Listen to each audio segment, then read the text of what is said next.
Muito boa noite a todos, muita paz. Jesus nos abençoe. O Ramin está falando sobre Divaldo. Nós vamos fazer algumas pinceladas. Mas primeiro eu queria começar aqui pelo próprio Evangelho do Cristo de Deus, no capítulo 9, que o codificador Allan Kardec intitulou Bem-aventurados que são brandos e pacíficos. E o apóstolo, o evangelista Mateus, abre dizendo: Bem-aventurados que são brandos, porque possuirão a terra. O que é ser brando? O que é ser pacífico? Como é que nós exercitamos a brandura? Como é que nós nos comportamos na nossa família, na rua, na sociedade, no trabalho, como as criaturas brandas que pacificam o ambiente, que constroem a bondade, a ternura, a compreensão? E os pacíficos, porque serão chamados filhos de Deus. Jesus dizia: eu e o Pai somos um. Vamos chegar lá o dia, né? Eu não sei quando. Mas o Cristo dizia: eu e o Pai somos um, filhos de Deus. E nós elegemos aqui nesse título, parece que o mundo está muito agitado, todos nós temos impressão. Está todo mundo correndo, todo mundo com pressa, todo mundo insatisfeito com a inflação, todo mundo insatisfeito com as autoridades, insatisfeito com a violência, insatisfeito com as guerras. Nós queremos tanto viver num mundo pacífico, de pessoas boas, pessoas que se amam, que se respeitam. Então, aqui nesse capítulo, o item 7, que escreve sobre a paciência, e titulou ela própria, o Espírito Amigo. Espírito Amigo, nós sabemos que era Joana de Ângeles, que colaborou com o codificador Allan Kardec na construção dessa obra. Tem duas mensagens dela. E essa aqui é uma delas, que ela chama de A Paciência. E a paciência é a vida de Joana. Queríamos comentar um pouco sobre isso. Porque ela diz assim: a dor é uma bênção que Deus envia a seus eleitos. Pode parecer contraditório, né? Que a dor seja uma bênção. A dor é uma bênção que Deus envia a seus eleitos. Não vos aflijais, pois quando sofreres, antes bendizei de Deus Onipotente, que pela dor neste mundo vos marcou para a glória no céu. E conclui: sede paciência. Para a gente falar de paciência, não poderíamos ter melhor modelo do que a própria Joana de Ângeles. Nós sabemos, até um dos espíritos nos informaram, e quem tiver interessado, tem um livrinho chamado Boa Nova, Psicografia de Chico Xavier, escrito pelo espírito Humberto de Campos, a penúltima mensagem. Eu lhe confesso que lá atrás, que eu estava nos primeiros passos do Espiritismo, eu li chorando. E tanta beleza e como nos toca por dentro. Então, Joana, para que a gente tenha uma ideia da mensagem, que ela foi a própria exercício da mensagem, ela nos relata, e Humberto de Campos, com a sua beleza construtiva, ela diz que ela estava casada no tempo. Roma foi um grande e poderoso império dos nossos últimos tempos, aproximadamente 600 anos de domínio do mundo conhecido. E ali, naquela península enorme, itálica, naquele ambiente estava na Palestina. Roma foi o império mais poderoso que o império americano hoje. Porque naquele tempo as pessoas andavam a cavalo, andavam de barco a vela, andavam de remo, e dominou praticamente o mundo conhecido todo. E ela vivia ali com seu marido, Joana de Cusa. De Cusa porque naquela época as pessoas não tinham sobrenome. Então Joana de Cusa, esposa de Cusa, Jesus de Nazaré, da cidade de Nazaré, Maria de Nazaré, Simão Bar Jonas, Simão, filho de Jonas. Era assim que as pessoas eram conhecidas. E Maria de Nazaré, a mãe de Jesus, que foi aquela menina quase que o Criador elegeu para ser a mãe do seu filho, foi o modelo para Joana de Cusa. E Joana de Cusa, ela casou-se com um cidadão chamado Cusa, como o nome já diz, Joana de Cusa, esposa de Cusa. E ela ali vivia, era um homem um tanto equivocado na sua conduta. Quando lhe convinha, ele estava para o lado dos judeus. Quando não convinha, ele trabalhava para os romanos. Nessa situação dicotômica, ela vivia com os seus valores morais sadios, criando 2 filhos, homens. Um que seria hoje o nosso Nilson de Souza Pereira, que foi primo carnal do Divaldo, e juntos criaram a Mansão do Caminho, e o outro era o próprio Divaldo Franco. Diz ela, na sua história, Humberto de Campos nos relata, nessa página, que ele estava trabalhando e quando chegou a Roma, um pouco antes, vivido, alimentado pelas motivações do mestre, porque naquele ambiente em que o lar era um ambiente de angústia, de sofrimento, de problemas, ela foi buscar Jesus de Nazaré, que no final das tardes, no Tiberíades, ele ia, montava na canoa de Pedro, no barquinho de Pedro, ficava no lago Tiberíades e falava com as multidões. Quantas pessoas foram ali consoladas? Quem sabe alguns de nós, né? Por que não, né? Quem sabe alguns de nós e não aprendemos, infelizmente assim. Então foi nesse ambiente que Joana foi na casa de Simão Pedro, Simão Barjonas, e ali naquela casinha modesta de pedra, ainda hoje existe. Quando a gente vai àquela região, alguém teve a oportunidade de conhecer, a gente chega ali e não tem como não se ajoelhar na areia da praia, porque a casa foi destruída pelo tempo de pedra, mas mesmo assim o tempo destrói tudo. Mas tem a lembrança do mestre naquele ambiente, falando com as pessoas enfermas, falando com Joana. E ela pergunta ao Senhor, eu tenho que durar esse homem até morrer? Eu tenho que fazer o quê com essa criatura? Largo, vou viver a minha vida? Joana, tenha paciência. É o tema da nossa noite. E se Deus lhe deu esse barro bruto, é porque cabe a você lapidá-lo e depois devolver ao nosso Pai como uma criatura purificada. Esse é o objetivo do lar. Esse é o objetivo, sobretudo, das mulheres que são mais nobres do que os homens. Com todo respeito aos homens, viu, amigo? Mas as mulheres são mais maduras espiritualmente.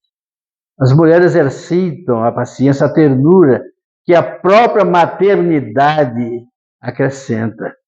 A mulher aprende com essa vida linda que é produzir um ser amado no seu ventre por 9 meses depois, a criação, etc., vai construindo alma para voltar ao Criador. Então, Joana de Cus viveu nessa experiência e foi pacientemente construindo um novo homem, que era o seu marido, que era uma pessoa comprometida. Então, naquele ambiente ali, quando ela foi aprisionada, seu marido entrou em desgraças, porque uma hora foi apanhada agradando Roma, desagradava os judeus, outra hora agradando os judeus e desagradando Roma, até que foi apanhado, foi fuzilado. Então ela ficou sozinha, ficou pobre, sem recurso. Os cidadãos romanos, as mulheres sobretudo, quando ficavam viúva, tinha o apoio do Estado. O Estado era o Império Romano, ela era uma cidadã romana, mas ela fez questão de não aceitar. Quero educar os meus filhos com a dignidade. E foi ser empregada doméstica de outras mulheres nobres para poder alimentar os seus filhos. Algum tempo depois, ela estava caminhando, andando num barco que vinha da Palestina até Roma, Império Romano, desceu ali no porto da Ápia, subiu a pequena avenida. Roma tinha chamadas 7 colinas. Então ela subiu ali cercada por uma multidão de soldados, ela e outros cristãos, os cabelos já começando a se deixar pintar pela cor embranquecida da neve do tempo. Estava ela lá, porque Roma tinha, depois daquele evento, estava recebendo um grande general. O Império Romano foi de conquista, foi de guerra, foi de matança, foi de destruição onde passava e de saque. Então, o general famoso, que conseguiu saquear outros países e levava as riquezas para Roma, e levava os escravos para servir ao povo romano. Foi naquele ambiente que Roma quis homenagear esse grande general e mandou colocar ao longo da Via Ápia, desde o porto até a cidade imortal. E aí, então, colocava um poste, amarrava um cidadão ou cidadã, colocava lenha, archote nos seus pés e enchia de petróleo. Caberia, então, na hora que o general passasse com as suas tropas, que aquela queima transformasse as pessoas em iluminação. É uma atrocidade. Mas era assim que nós éramos na época. Era assim que o homem era. Então nós estamos tão impacientes com o mundo, mas Jesus nos pede um pouco de paciência. Porque assim o processo, lamentavelmente, ainda é assim. E nós estamos vendo nos jornais, na imprensa, essas atrocidades que ainda fazem parte dos equívocos humanos. Então ali naquele ambiente estava Joana, chega o soldado com o chicote, na hora de colocar o archote da lenha para queimá-la viva, ela diz: aqueles que quiserem negar o carpinteiro serão salvos. E gritava, abjura, nega Jesus. E ao seu lado estava um filho mais novo, que na época era Nilson, e ele dizia: mamãe, eu tenho 16 anos, sou seu filho, tenha misericórdia, nega Jesus, depois você volta, mas eu que sou seu filho. Ela olhou para ele, lágrimas, e diz: meu filho, eu não posso negar a Jesus. A vida são essas histórias corajosas, bonitas. Os primeiros cristãos que foram sacrificados nos círculos romanos, alguns queimados, alguns entregues às feras, outros passando os maiores vexames que se possa imaginar. Segundo a tradição, 1 milhão de cristãos foram mortos no círculo romano em 300 anos. 1 milhão de pessoas que deram testemunho a Jesus. Então, naquele contexto, o soldado perguntou: o seu carpinteiro lhe ensinou apenas a morrer? Ela diz: não apenas a morrer, mas também a lhe perdoar e lhe amar. O soldado lhe deu uma chicotada, diz Humberto de Campos, que marcou o rosto, e o sangue começou a descer na direção das lenhas que estavam lá embaixo. Naquela hora, Divaldo, que era o filho mais velho, estava em viagem, porque Divaldo era soldado romano. Naquela época, emprego para sobreviver era pequeno comerciante, pequeno agricultor, pequenos empresários, soldado do Império Romano. E Divaldo, quando soube, correu para lá e se ofereceu para também ser queimado, junto com a mãe e com o irmão, que já estava morto. Já não dava mais tempo. Então, Divaldo assumiu o compromisso que viveria e daria a sua vida em sacrifício por Jesus. O tempo se passou e Joana, diz ela na própria experiência que ela vivenciou, que na hora que as labaredas começaram a lhe queimar o corpo, ela viu 2 mãos e foram entrando nas labaredas e a retirou do corpo. Sou eu, Joana, estou aqui. A gente pode imaginar como é belo uma criatura que se sacrifica com essa decisão de coragem de receber as mãos do Mestre em sua direção, para lhe dificultar o processo do sofrimento. A partir daí, Joana, que já era cristã, se entregou por inteiro. E depois reencarnou no período, porque Nilson ficou muito tempo revoltado com Jesus, porque foi ele e a sua mãe queimados em nome do carpinteiro. Então, Nilson, ao longo da vida, ele nunca esqueceu, olha como é que é o processo nosso de crescimento. Ele nunca perdoou Jesus por ter deixado a sua mãe morrer daquela maneira tão dolorosa. Mais tarde, na hora em que Jesus pediu João, o evangelista, o discípulo amado, para que viesse acordar o povo cristão em Roma para a importância do evangelho, naquele momento, Joana de Cusa, na reencarnação de Clara de Assis, Clara foi o amor platônico de Francisco de Assis, então ela teve a incumbência de convidar e pediu a Francisco que convidasse Nilson, Divaldo e Cusa para fazer parte dos 200 primeiros franciscanos. Quando Jesus pediu: Francisco, reconstrói a minha igreja, ele estava dizendo: Francisco, os homens me colocaram nos estandartes de guerra, Os homens me colocaram nas procissões, os homens me colocaram nos altares, mas esqueceram de me colocar no coração. Me ajude a colocar a mensagem do Evangelho no coração do homem. Então, naquela ambiência que Nilson Edivaldo e seu pai Cusa, que era um homem estranho, no trabalho dos 200 primeiros franciscanos. Ninguém, nenhum missionário reencarna sozinho. O próprio Cristo trouxe 12 inicialmente, depois 72, depois dos 500 da Galileia, e hoje todos nós que aprendemos a amá-lo. Nessa experiência rica, Divaldo e Nilson viveram com Joana, e Joana mais tarde, nesse ensinamento presente, reencarnou aqui no México, e foi a maior poetisa de língua inglesa. É orgulho do povo mexicano. A moeda de 1000 pesos tem a efígie de Joana até hoje, com uma lembrança do seu valor. Quem vai aqui, depois ela reencarnou aqui no Brasil, Joana Angélica de Jesus, que foi a diretora, ou a líder, a chefe do Convento do Carmo.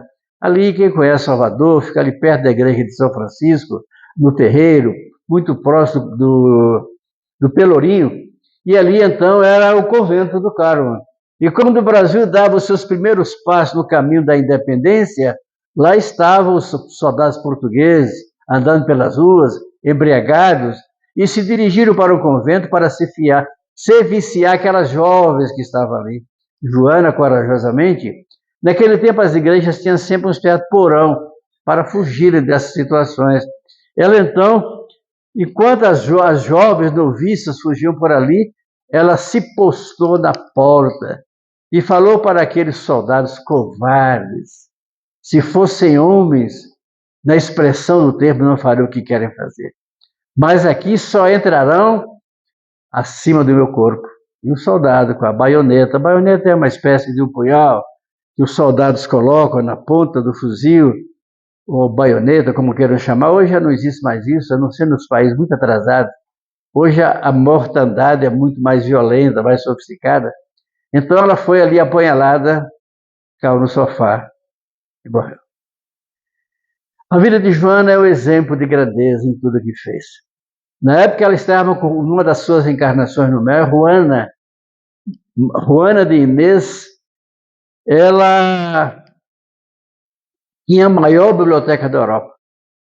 Tocava todos os instrumentos musicais, falava os vários idiomas e muitas vezes discordava do grande orador católico, era o Padre Antônio Vieira, e ela fazia crítica severa a ele: corrija, você não está agindo corretamente. Olha bem a grandeza dessa mulher e a coragem. Mas a Inquisição foi tão severa com ela que ela terminou tendo que abrir mão, doou todos os seus instrumentos, doou a sua biblioteca e foi cuidar dos leprosos. Naquela época, na Europa, ainda tinha a chamada lepra, mas era a peste, que era a lepra da época, e morreu na Europa muitíssimas pessoas. A Europa perdeu aproximadamente 40% da população com essa doença perversa que teve. O Brasil mandou, na Segunda Grande Guerra, muitíssimos soldados, inexperientes, despreparados.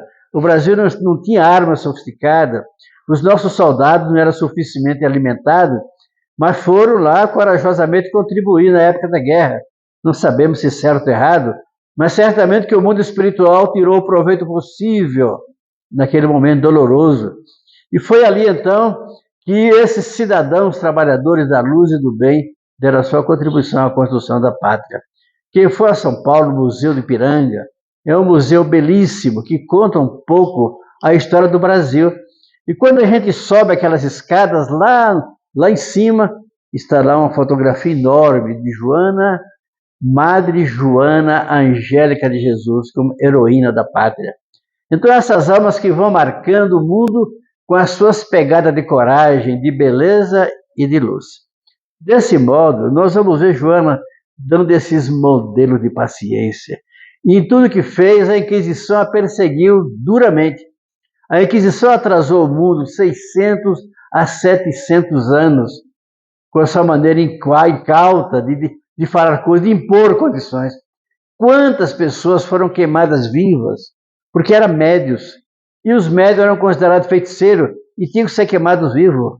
Há informações de que uma jovem menina, que mais tarde encarnou aqui no Brasil como Francisco Cândido Xavier, Chico Xavier, era filha dos reis magos, ou melhor, era filha dos reis católicos Fernando e Isabel. Os dois que tinham uma filha que nunca saía, porque era considerada louca. A família, para protegê-la, olha como é que era a força da Inquisição, se impunha ao rei, e ela ficava em casa presa. Era uma menina jovem de 14 anos, e para não ser queimada viva pela Inquisição, ela ficava em casa presa como louca. Então o nosso Chico relata, ele próprio, que houve um dia que a coisa estava tão difícil para ele. Ser médico como Chico de volta, a gente imagina que é só conviver a alegria das presenças novas de Emmanuel, de Joana, mas na verdade são criaturas que vêm para exemplificar. E Chico relata, ele era datilógrafo. Eu acho que o pessoal mais jovem nem sabe o que é isso, né, amigo? Datilógrafo é o dinossauro da tecnologia, né? E ali, então, ele disse que o dinheiro estava tão curto, ele era datilógrafo do Ministério da Agricultura, e o dinheiro estava tão curto, porque além de ser pobre, tinha as irmãs que dependiam dele, e os vizinhos pobres que iam buscar apoio dele. Então, ele disse que estava difícil, as latinhas de alimento estavam vazias, ele tinha 3 pés de chuchu, e os 3 pés de chuchu tinham lá 3 chuchu. Então, ele acordou de manhã cedo, não tinha café, foi lá, antigamente a pessoa tinha quintais, né? Eu acho que hoje é só raros, né? Então o quintal tinha lá 3 chuchu. E eles, bom, então esse chuchu eu vou pegar um pouco de sal, vai ser o meu almoço. Eu não sei se alguém, todo mundo conhece chuchu, deve conhecer. Então ele ali ficou. Na hora que ele ia sair, chegou a criancinha, seu Chico, a minha mãe disse que lá em casa não tem nada. Será que o senhor poderia dar alguma coisa? Ele disse, eu guardei os 3 chuchu para o almoço. Aí pegou os 3 chuchu, entregou. Divaldo disse que uma vez perguntou a Chico, será que Francisco de Assis não estaria errado quando ele disse que é dando que se recebe? Porque ele disse que doou os 3. Quando chegou em Carnaval do Almoço, o seu cunhado era fiscal da prefeitura e mandou um cesto de chuchu. E meu Deus do céu, é dando que se recebe. Então ele doou o chuchu e tinha tanto chuchu que ele distribuiu lá para a vizinhança. E quando foi às 18 horas, os fiscais mandaram uma carroça de chuchu. Diz, não, pera, por favor, eu não quero mais chuchu, que eu vou ter que sair distribuindo por todo o Pedro Leopoldo. Então a divindade retribui aquilo que a gente faz. A paciência é um esforço de caridade. Joana diz aqui na mensagem que ser paciente, é ser caridoso com os outros, é ser caridoso com o cônjuge problemático, é ser caridoso com o filho que não corresponde às expectativas, é ser caridoso com as autoridades, paciente com as autoridades que não correspondem àquilo que nós desejamos, é ser paciente conosco mesmo. Que muitas vezes sonhamos, programando, desejamos fazer uma vida melhor e ainda cometemos grandes e pequenos erros. Naquela ambiência de Joana que fala sobre paciência, eu me recordo de Divaldo Franco, nosso companheiro, a quem o Amin se referiu aqui. Divaldo desencarnou na semana passada.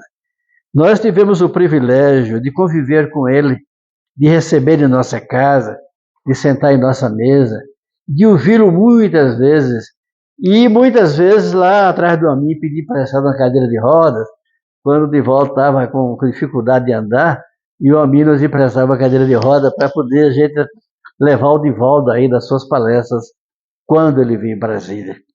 Então eu estava ali lá no dia que nós estivemos lá em Salvador, ele já estava muito doente, Divaldo visitou 72 países, fez mais de 20.000 palestras. Divaldo foi homenageado mais de 180 vezes com medalha, placas, nome de rua, títulos, por aí fora. E eu me recordo que uma certa vez eu morei em Portugal por razões profissionais, e o Divaldo estava lá conosco, eu fui acompanhá-lo numa viagem à Alemanha. Eu não falava alemão, nem o Divaldo falava. Então eu falava inglês macarrônico, né? E quando chegamos na Alemanha, contratou-se um tradutor, existe na Europa muitos profissionais, para traduzir palestras de pessoas que vão transmitir alguma coisa. Então o Divaldo ia falar sobre reencarnação. E a pessoa contratada era um pastor que era um profissional de tradução. Só que ele era batista, e os batistas, como os protestantes de um modo geral, eles entendem ressurreição. Ressurreição é voltar ao corpo, como aconteceu com Jesus. Admite que o seu corpo ressurgiu além do corpo.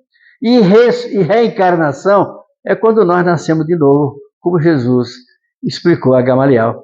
Então, é quando renasce novamente na barriga materna. O que vem da carne é carne, o que é do espírito é espírito, já explicava o Cristo de Deus. Então, naquele ambiente é que o nosso Divaldo foi crescendo inicialmente, participou de várias encarnações em vários países. Tem um livrozinho que é vendido pela FEB, chamado Muito Bom, que fala sobre no tempo de Kardec. Enquanto Kardec fazia a codificação, ele fazia as manifestações. Então era muito comum no tempo do imperador Napoleão III, ele ia para lá. A sua mulher, a Josefina, também, a primeira de Napoleão, Josefina, Napoleão Bonaparte, Napoleão II, Napoleão III, também Josefina. E eles tinham um interesse por esses temas que aconteciam com a mediunidade. O espiritismo estava no ar. E o Divaldo, na época, ele muitas vezes eram chamados lá para fazer manifestações. E era muito comum ele chegar, sentava na cadeira, a cadeira se levantava, saía pela janela do palácio, circulava pela rua, voltava. Outras vezes ele chegava, colocava a mão na fogueira da lenha que estava ali, para aquecer o ambiente, e até uma certa feita ele pegou, ali escreveu a mão, alguém disse, põe a mão embaixo da mesa, era Joana, embaixo da mesa, ele disse, peguei na mão de um cidadão, que foi o pai dessa senhora que está aqui, era a esposa do imperador, porque ele não tinha o dedo, um dos dedos perdeu na guerra, e ele escreveu no ar, produziu papel, escrevia, mede efeitos físicos absolutamente comum. O codificador faz referência a ele, Daniel Douglas Home. A FEB editou um livro que fala sobre ele e o codificador, na Revista Espírita, em muitas ocasiões fala sobre o tema. Então, o nosso Divaldo, nessa encarnação, ele nasceu aí na Europa, na Ondas Maisudo, quando era Daniel Douglas Home, e ali, com esses fenômenos em comum, ele ia à Itália, em Inglaterra, porque a missão dele era divulgar a vida além do corpo, além da morte, enquanto o codificador codificava, e ele fazia esses fenômenos, e como ficou doente, a doença da época era a tuberculose, por causa do frio da Europa, e ele ficou tuberculoso, nasceu ali, naqueles países da Europa, sob o comando da coroa, casou-se e teve 3 filhos, nunca disse que são seus filhos, eu nunca perguntei também, viu, amém? Naturalmente deve saber, claro, mas eu nunca tive coragem de perguntar, porque são coisas da intimidade de cada um. Mas convivemos com o Divaldo em muitas viagens ali na Europa e muito aprendemos nas oportunidades que nos eram dadas. Nessa experiência, Divaldo e Nilson, fica difícil imaginar 2 cidadãos pobres ganhando um salário modesto. Nilson foi marinheiro da Marinha, soldado da Marinha do Brasil, depois trabalhou nos Correios. Divaldo trabalhou antigamente era IPASE, cada estado tinha o INSS de cada estado. Então ali ele trabalhava lá um salário modesto e construíram a Mansão do Caminho que nós ouvimos falar tanto nos dias de hoje. Começou na Cidade Baixa, ali perto do Mercado do Modelo, em Salvador, e ali começaram trazendo crianças carentes, pobres, para dar alimento, para ensinar. Não tinha carteira, era um caixotezinho que conseguia no supermercado para ajudar esse pessoal. Muitíssimas alegrias, muitíssimas dificuldades. Nilson relembra, quem conheceu a Mansão do Caminho, tem uma rua cheia de casinhas pequenas. Ali ficavam as crianças. É a Avenida Allan Kardec. Nilson diz, nós cortamos esse morro na picareta, imagine. Ele e os meninos. Não tinha outro recurso. Não tinha o carrinho de roda para empurrar areia. Era carregado na mão, um caixotinho com... Você conhece isso também? Uma madeira de um lado e outra, e um na frente e um atrás. Então, construíram aquilo ali com essa dificuldade. Ele disse que um dia, ele estava com uma dificuldade, Divaldo viajando para vender livro, para fazer a mensagem, e ele estava lá com bastantes crianças na Mansão do Caminho. O Divaldo teve 652 filhos. Imagine, é o homem mais prolífero do mundo, né? Mas ele disse que a primeira criança que apareceu lá, chegou ainda na caixinha de papelão, largaram na porta da Mansão do Caminho, E ele foi, pegou, levou lá para dentro, limpou a criança, estava ainda com cordão umbilical, limpou, a enfermeira veio, deu uma limpada na criança, alimentou, e no dia seguinte ele foi ao cartório para registrar. Aí o escrivão perguntou, como é que é o nome do pai? Divaldo Pereira Franco. E da mãe? Não tem mãe. Mas como é que não tem mãe? Se diz que não tem pai, para até a gente encontrar uma desculpa. Mas como é que não tem mãe? Aí apareceu o espírito Alta de Souza. Divaldo, qual é meu nome? Então a menina tem pai Divaldo Franco, mãe Alta de Souza. Então a maioria dessas crianças, a mãe é Joana, Obélia Rodrigues, Maria Dolores, Sheila. A maioria, as mães, são mães espirituais. Porque as crianças eram jogadas na porta da mansão. Nesse ambiente de riqueza e de beleza, é que nós vemos Divaldo nesse trabalho gigantesco de mediunidade ativa, forte. Uma das viagens que eu falei, que estava na Alemanha, o Divaldo não falava em alemão e o tradutor, toda vez que Divaldo citava reencarnação, ele dizia ressurreição. Então, eu falei, Divaldo, nosso companheiro, é uma pessoa honesta, mas está perturbando o sentido para as pessoas entenderem a reencarnação. Então, a única solução é você falar alemão. Mas como é que eu vou falar alemão? Eu vou lhe incorporar e você fala alemão. E o Divaldo fez um seminário de 8 horas falando alemão. Esses fenômenos lindos, eu vi isso na Itália também, além da Alemanha, e depois na Escócia também. O mundo espiritual vai acrescentando essas riquezas para estimular o trabalhador. Quando ele ficava em nossa casa em Portugal, eu me lembro que a casa ficava 15 dias depois perfumada. Alguma coisa diferente, que permanecia no ar. As mãos da gente ficavam com pena de lavar. E pegava nas mãos da gente, ficava aquele perfume que chegava, aquela coisa agradável. É o perfume que não incomoda. E dava aquela sensação de beleza interior. O nosso Divaldo, depois desse trabalho gigantesco, está lá na Mansão do Caminho. Ali passa por dia 50.000 pessoas. Desculpa, 5.000 pessoas todos os dias. Só criança nas escolas, 3.200 e alguma coisa. E a creche, aproximadamente 400 crianças, que as mães, a partir das 6 da manhã, eu morei na mansão 2 anos. Então a gente acordava às 6 da manhã, colocava a Ave Maria, todas as casas se ligavam, e a gente fazia uma prece, começava o dia orando. Daí a pouco chegavam as mães com as crianças. Ia para lá, o médico examina a criança, tira a roupinha, porque a sua roupa está contaminada, dá um banho, veste a roupa da instituição, voltam para casa, leva a mamadeira da noite, leva os medicamentos, se for o caso, e no fim de semana leva a cesta básica. No fim do dia sempre se levava um pão. Depois na favela fomos descobrir que o pão era dividido por todos. Era uma família que tinha 3, 4, 5 pessoas. Aí começou a produzir o pão lá mesmo. E aí mandava, além do pão da criança, o pão para mais cada um familiar. Esse trabalho belíssimo de Divaldo Franco, que curou muitíssimas pessoas. Eu, pessoalmente, quando nós estávamos morando lá em Portugal, eu ficava muito incomodado com a dificuldade da gente divulgar a doutrina espírita. E conseguimos colocar Divaldo nos jornais, no rádio, mas a televisão só tinha, na época, 2 canais, e eram da Igreja Católica. Então a gente não conseguia nunca levar Divaldo. Até que através do amigo, um dia lá nós conseguimos, Divaldo tinha chegado, e eu falei lá com o amigo, olha, nós precisamos levar o Divaldo para dar uma entrevista na televisão.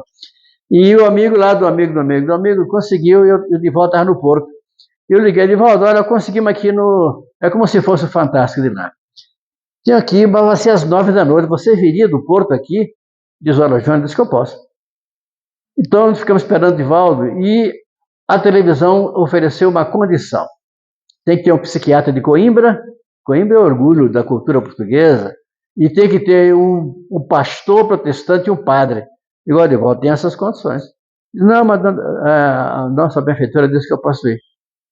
Divaldo chegou, e nós fomos lá, na televisão, 9 horas. Era para ser 20 minutos. Ficou 2 horas e meia. Foi o pinga-fogo. Tinha tantas perguntas, que na primeira pergunta, o cidadão psiquiatra, lá em Coimbra, é orgulho português, todos os alunos e professores usam uma capa preta, é um negócio assim formal, formalíssimo, é um orgulho. Então ele perguntou, senhor professor Divaldo Pereira Franca, Em que universidade o senhor é cátedra? Tem a cátedra de falar que estudo o senhor faz.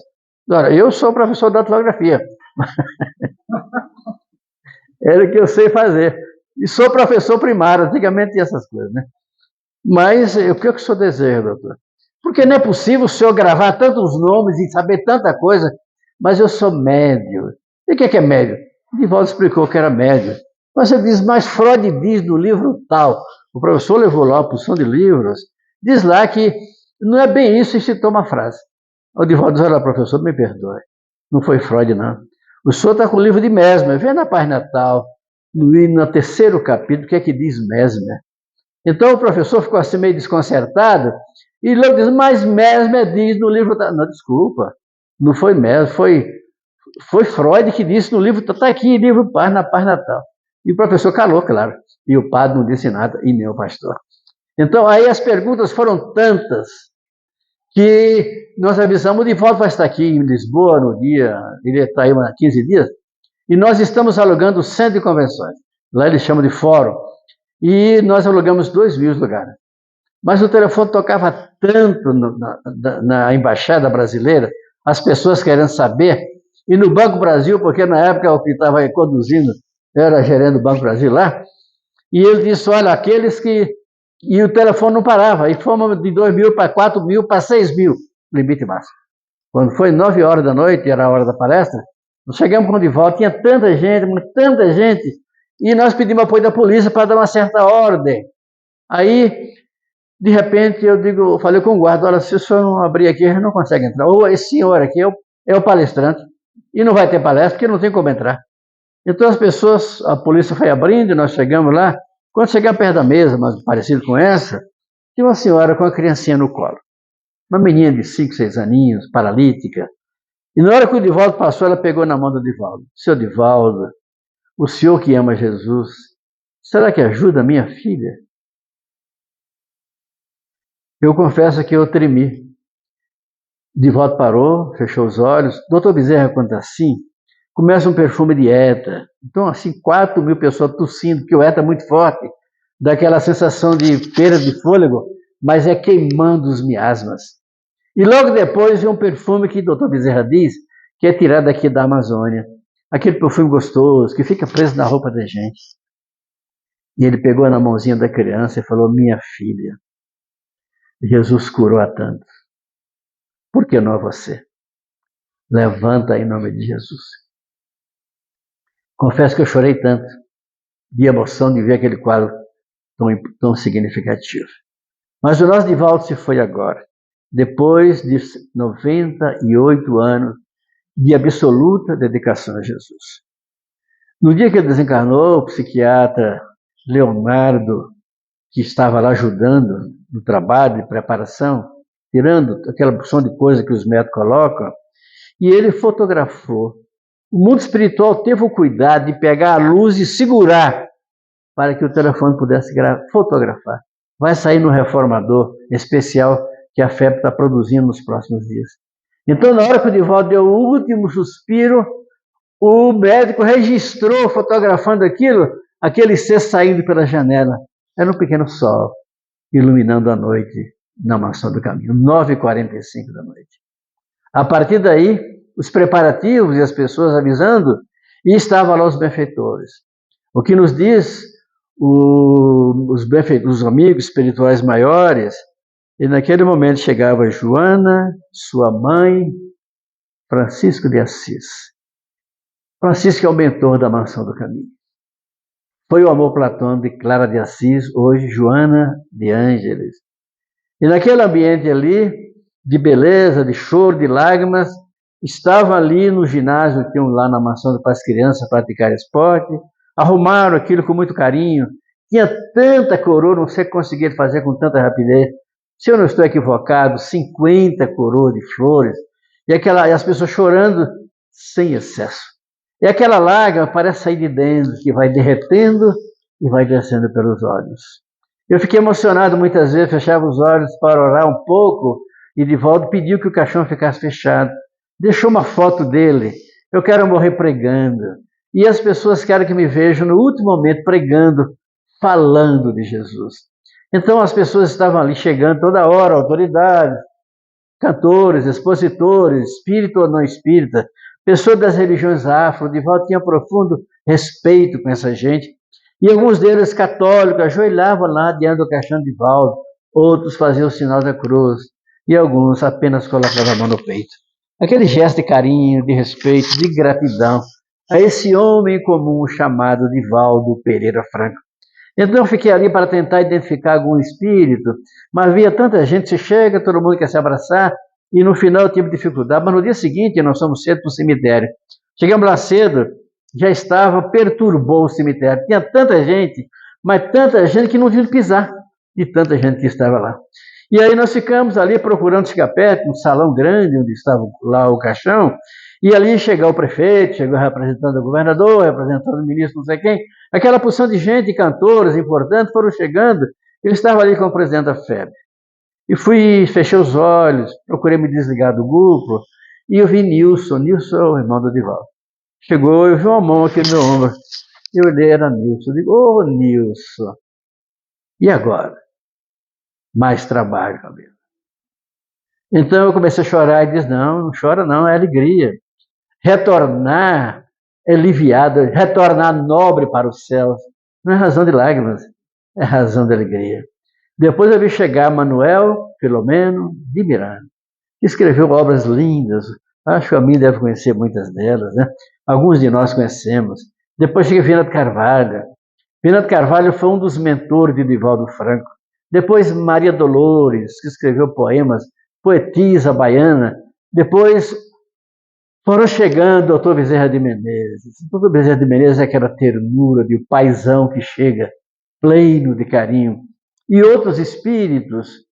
A hora que pareceu assim, ficou mais tenso, é quando chegou Victor Hugo, que escreveu alguns romances pelas mãos de Divaldo.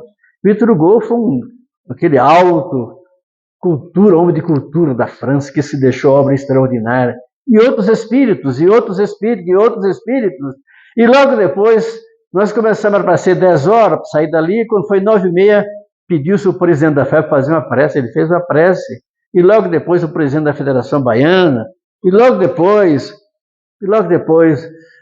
Mário, que é o presidente da Maçã, chorando, fazendo um discurso lindo, mas chorando, as lágrimas descendo, sem equívoco, sem barulho, aquela lágrima sentida que sai de dentro da alma. Então eu fiquei ali chorando também, porque essa ambiência gera, a gente se sente tão pequeno e tão pobre, que manifesta-se pelo sentimento de dentro, que se transforma em lágrimas. As pessoas começaram a cantar Paz pela Paz, que virou quase que um hino nacional do movimento da paz. E depois outras músicas, e as pessoas se abraçando. Eu vi uma senhora tão pobrezinha, que chegou perto ali de Divaldo, do caixão, beijou o caixão.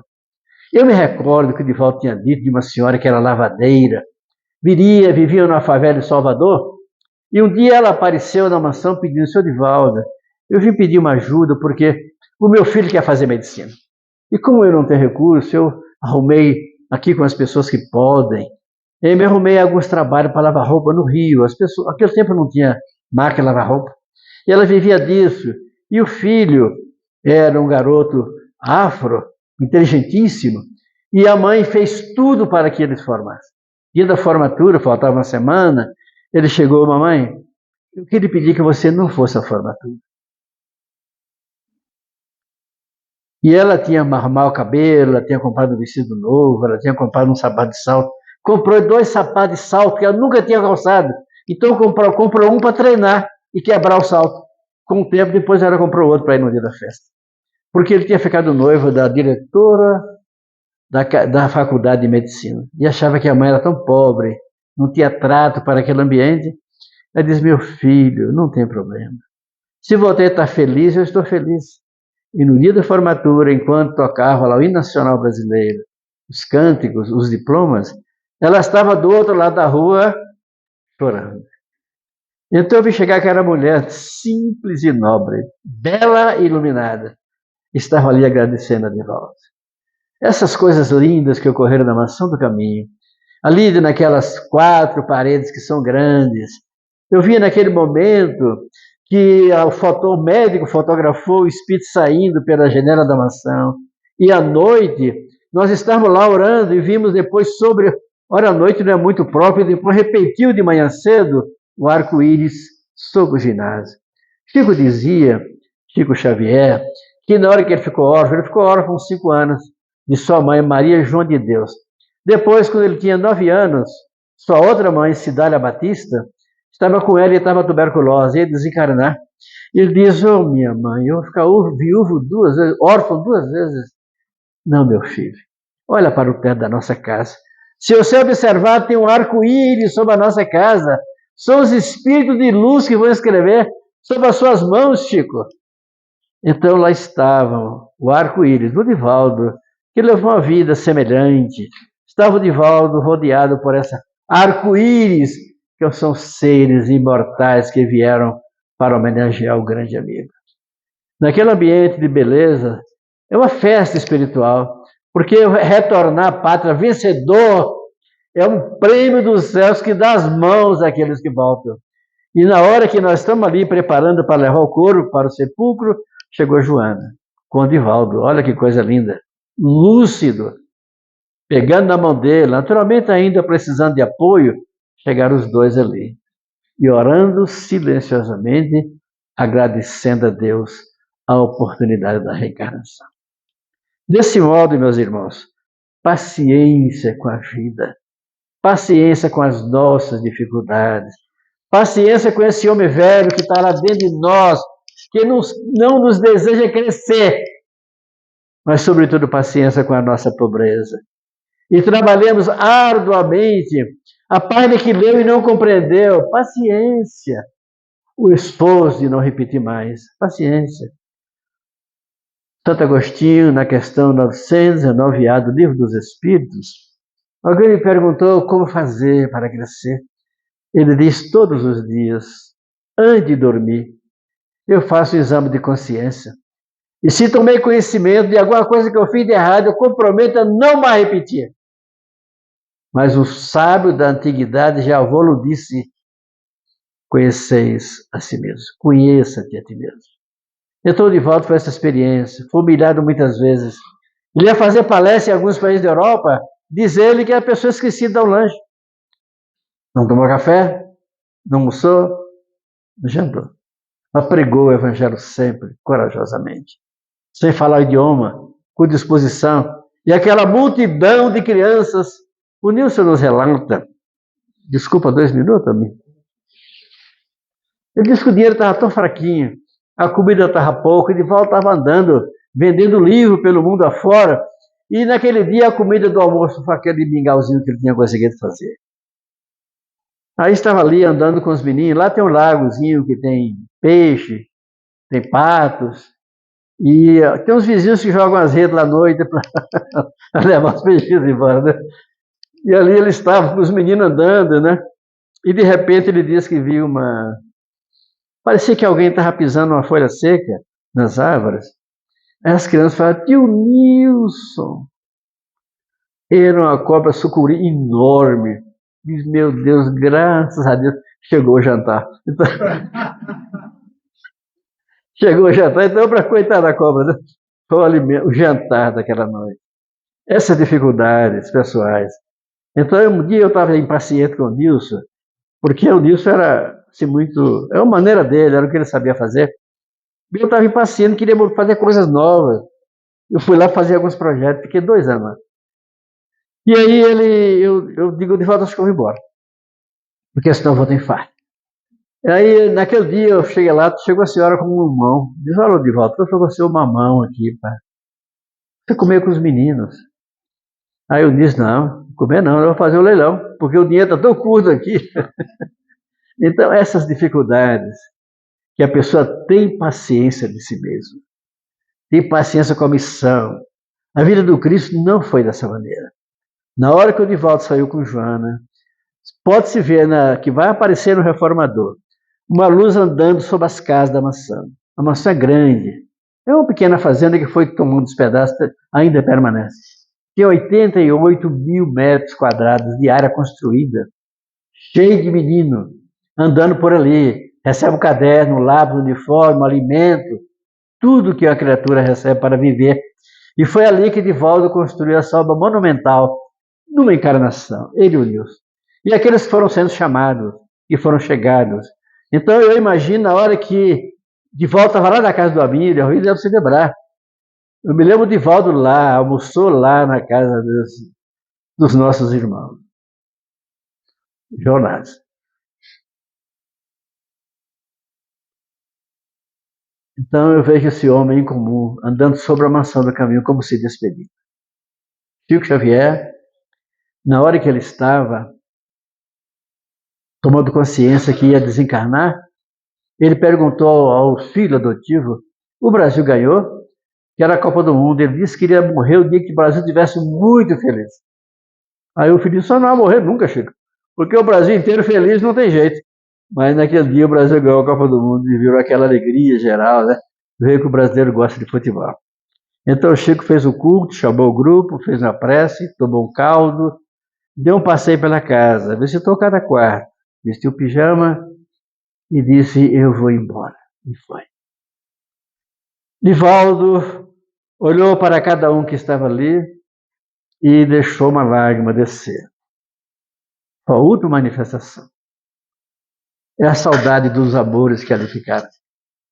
Cada criança, cada pobre, cada enfermo, cada pregação falando de Jesus de Nazaré. Então nós convidamos os nossos irmãos, nesses dias, não vivendo uns dias muito especiais. Observe que desencarnou há pouco o Papa Francisco, que mudou o comportamento da igreja. O Papa Francisco, segundo informações da benfeitora Joana, quando Francisco reencarnou, ele pediu Jesus para trazer alguns companheiros. Eram 200 franciscanos, foram os 200 primeiros. O Papa Francisco era um deles, que reencarnou, era o primeiro processo de mudança para a transição. A igreja precisava mudar, precisa mudar para voltar para a caridade. Me recordo, nós temos na sábado, na FEB, todo sábado, às 7 da manhã, nós temos uma prece lá na Mansão Reunião. Porque dizia o Dr. Giovanni, que foi o presidente da FEB, o Brasil tem uma grande dívida com a África. Os nossos irmãos negros que vieram para cá eram senhores, cidadãos, que tinham mulher, tinham filho, tinham namorado, tinham sonhos, e foram arrancados de maneira absurda daquele ambiente. Nós temos uma dívida com eles. E ali começamos a orar há 6 anos atrás, todos os sábados. Os primeiros que se comunicavam eram um espírito muito revoltado, ainda com a chicotada de antes. E agora são companheiros que trabalham conosco. Eu me lembro que aqui no Brasil tivemos uma manifestação uns anos atrás aí que diziam que acontecia alguns acontecimentos graves e estavam, quando se via na fotografia espiritual, de um lado e de outro dos ministérios, desde a rodoviária até a Praça dos Três Poderes, um ao lado do outro. Todos africanos orando pelo Brasil. Essas coisas lindas que é a manifestação do carinho de Jesus para conosco. E eu me recordo que eu fui lá com o Nestor Mazotti, então presidente da FEB, e fomos para o sepultamento de Chico. Quando chegamos, os bombeiros estavam lá na hora do sepultamento, foi no domingo à noite, e o sepultamento foi na terça-feira. Nós estávamos lá e eu fiquei observando as pessoas, a maneira de agir, os católicos faziam o sinal da cruz, os evangélicos levantavam as mãos, os espíritas beijavam as mãos do Chico. Eu fiquei ali orando, chorando, examinando as pessoas. Mas na hora que o carro do bombeiro chegou, as pessoas pediram, será que a gente pode ajudar um pouco? Antes do senhor levar, deixa a gente pegar um pouco. E eu vi uma senhora muito modesta, com um chinelinho no pé, o cabelo desgrenhado, a roupinha modesta, e disse, deixa eu pegar pelo menos 1 minuto. Ela pegou e ela foi. Daí a 1, 2 minutos, ela não conseguia, não tinha forças, e alguém foi substituindo. Fato é que nós saímos do hospital, lá do centro espírita, da prece, mais ou menos 4 horas, o sepultamento estava marcado para 5, e só chegamos no cemitério às 9 da noite, porque todo mundo queria pegar. E ali, naquela hora que nós íamos saindo, todas as ruas de Uberaba, as portas se abriam, as janelas, e alguém com lenço, um pano branco, Deus te abençoe, Chico Xavier. Lá na Mansão do Caminho, nós vimos as pessoas da Umbanda, Candomblé, da Igreja Católica, evangélicos, espíritas. Deus te abençoe, Divaldo Franco.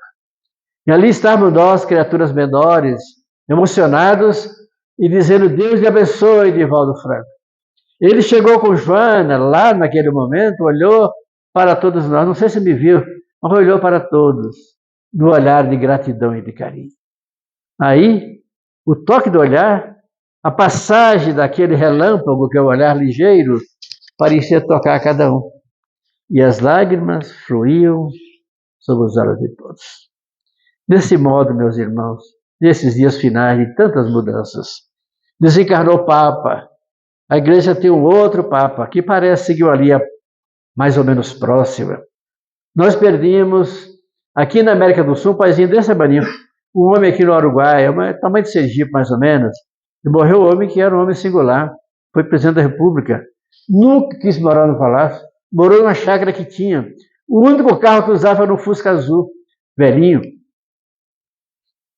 e foi ali que ele foi presidente e fez um trabalho de caridade mais ou menos igual a Mansão do Caminho. E agora vai Divaldo Franco. Esses acontecimentos não são ocasionais, tem todo um grande contexto que o mundo espiritual deixa para as nossas lembranças, para que nós perguntemos por quê. E nesse porquê, as respostas nem sempre encontrarão dentro de nós valores, mas o mundo espiritual maior, como diz Joana, é de paciência e ação. A leitura que nos trouxe aqui o nosso benfeitor, que a minha acabou de ler, nos fala da ação. Orar, mas trabalhar. Orar, mais agir. Orar, mais ajudar. Época de frio. Se puder, um casaquinho que já não usa mais, por que não? Nessa hora de dificuldades, o país tão desigual como o nosso. Tem muita gente carente de um pedacinho de pão que vão jogar fora. E sempre que puder, nessa hora de guerra. Outro dia, desculpa, mais um minuto. Na reunião mediúnica, eu vi um cidadão se comunicou lá na FEB, na reunião mediúnica. E o Espírito dizia: eu não conheço o Brasil. Mas eu sempre sonhei, me disseram que o Brasil, o meu país é tão pequeno, realmente Israel é um país pequeno. O meu país é tão pequeno, o Brasil diz que é tão grande, de horizonte tão largos, e que tem florestas tão gigantes, e mares e rios. Eu imaginei um mar azul, e os coqueiros balançando os cabelos das árvores com o vento suave dos amanheceres. Eu queria sair um dia com os meus filhos para lá, mudar para o Brasil, correr na areia das praias do Nordeste brasileiro. Mas estou aqui escondido, lutando por uma guerra que eu não sei para quê, dizia o soldado israelita. E pedi a Deus que me deixasse viver para um dia pegar as minhas crianças e ir para o Brasil. Mas uma bomba veio de lá e me destruiu. Nesse momento, meus irmãos, oremos para eles. Quantas mães, quantos pais, quantos sonhos não consumados e quantas alegrias não realizadas. Mas no momento, esses acontecimentos religiosos estão acontecendo por aí. A morte de Divaldo é um acontecimento religioso, do Papa, tranquilamente que é. É um convite para que nós perguntemos: e a mim? O que é que eu estou dando para a humanidade? Muita paz, que Jesus abençoe a todos e a cada um. Leve para casa a mensagem aqui do Rodrigo, que a minha acabou de ler. Paciência, mais ação e trabalho. E que o nosso Divaldo, se puderem, na hora da sua prece de dormir ou de amanhecer, possa dizer para ele: Divaldo, por tudo que você fez, Deus te abençoe. Muita paz com todos.